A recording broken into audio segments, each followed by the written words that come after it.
Et un communiqué nous est parvenu en provenance du ministère des Affaires sociales et Actions humanitaires. Il s'agit là du cabinet de son Excellence, Messieurs les ministres des Affaires sociales, Actions humanitaires et solidarité nationale tient à fixer l'opinion nationale sur la situation qui prévaut actuellement à la Fondation Marie-Antoinette ex-maman Mobutu, située au croisement de boulevard Sendwe et Lumumba.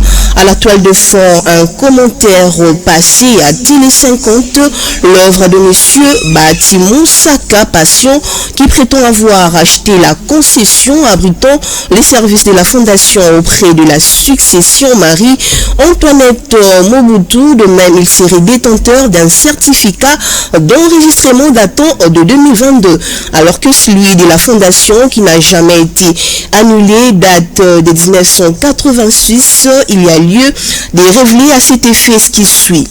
En date du 30 décembre 1974, sur décision du bureau politique du MPR Parti État, le département des affaires sociales a été supprimé sur la liste du portefeuille du gouvernement pour être remplacé par un organisme dénommé Œuvre Maman Mobutu, créé par l'ordonnance loi numéro 76/201 du 28 juillet 1976, qui prit en charge l'actif et le passif, entre autres le personnel du ministère des Affaires sociales ainsi qu'une partie de ses infrastructures.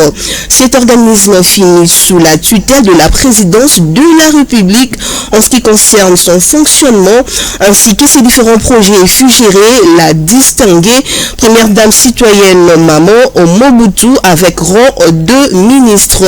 Les agents du ministère des Affaires sociales ainsi que d'autres affectés aux œuvres Maman Mobutu bénéficiaires des avantages liés à leur carrière comme leurs collègues de l'administration publique. 3.